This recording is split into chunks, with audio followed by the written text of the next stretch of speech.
You know, when we were planning out this season, the Israel-Iran conflict was top of the list for so many listeners. And it's no surprise, right? It's one of those global situations that just seems to be constantly developing. So today we're taking a deep dive into it, using this podcast episode, the Israel-Iran conflict, history, problems, and future as our guide. And get this, did you know that Iran and Israel were actually allies at one point? Yeah, it's one of those historical quirks that makes you scratch your head, especially considering where things stand today.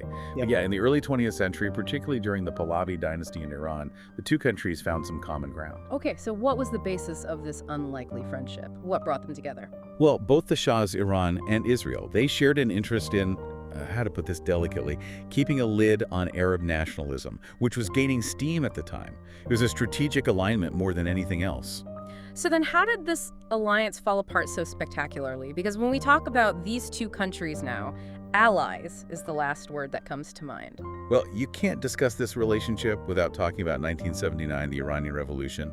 Talk about a game changer. Right, that's when the Shah was overthrown, right? Exactly. Iran went from this secular monarchy to, almost overnight, an Islamic theocracy under Ayatollah Khomeini. And Khomeini, he had some very different views, to say the least.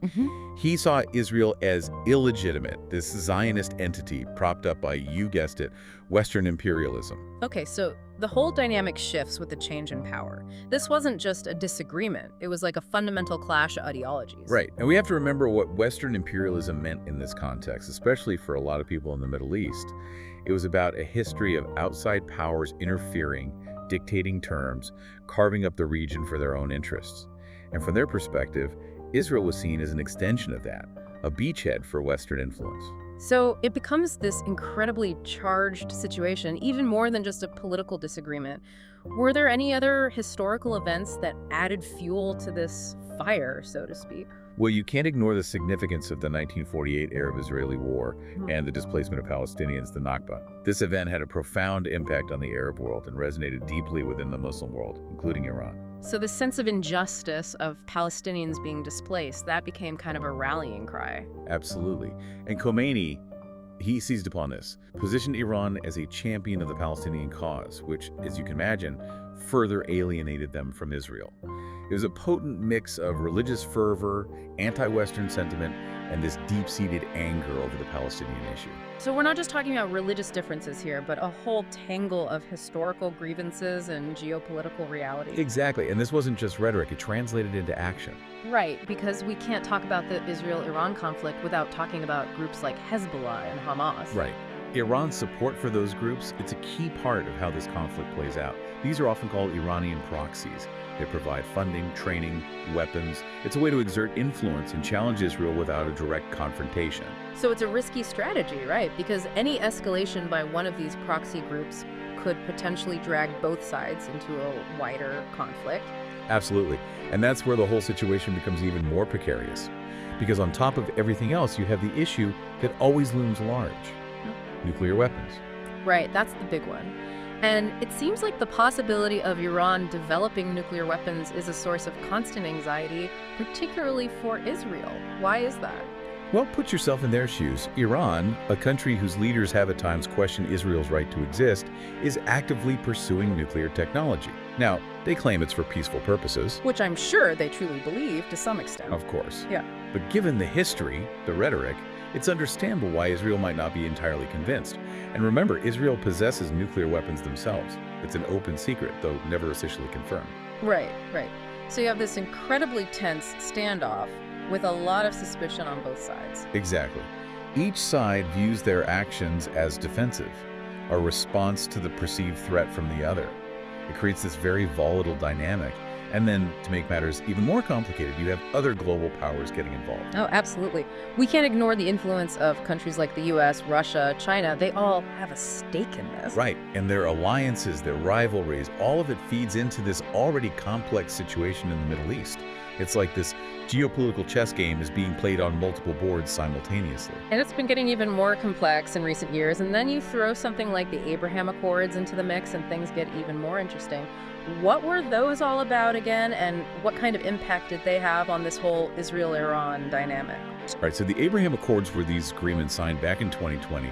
Basically, it was Israel normalizing relations with several Arab states, UAE, Bahrain, you had Sudan and Morocco in there too.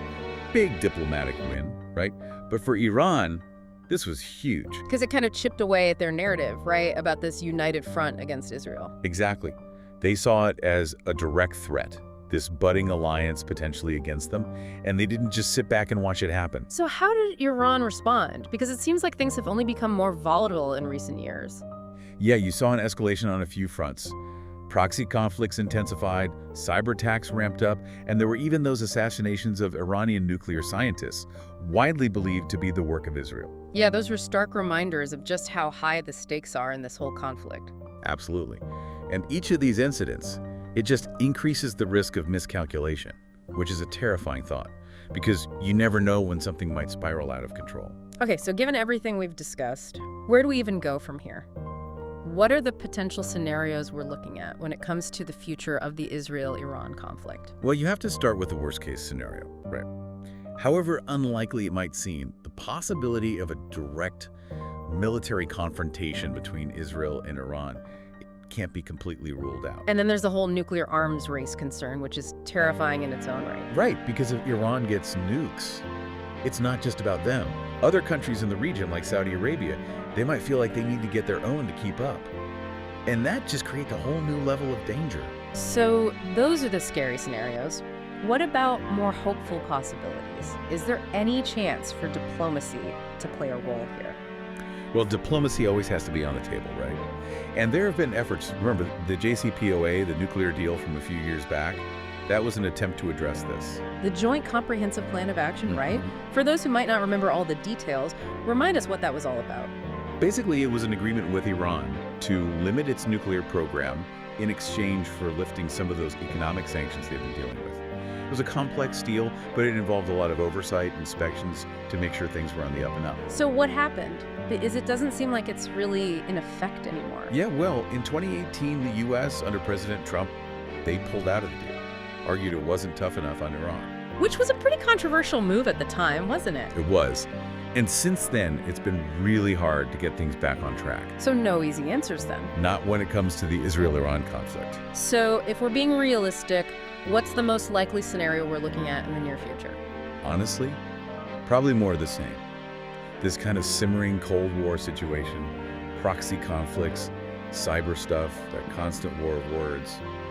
It's the sad reality, but it's where we're at right now. It's easy to get caught up in all the political back and forth with this kind of thing, but it's important to remember there are real people caught in the middle of all this. Oh, absolutely. You can't forget the human cost of this conflict.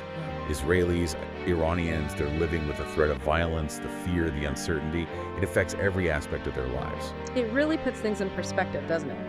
So, for our listener who asked about the Israel-Iran conflict, I hope this deep dive has given them a better sense of just how complicated it all is. It's definitely not one of those topics with easy answers. There's so much history, so many layers of disagreement and mistrust.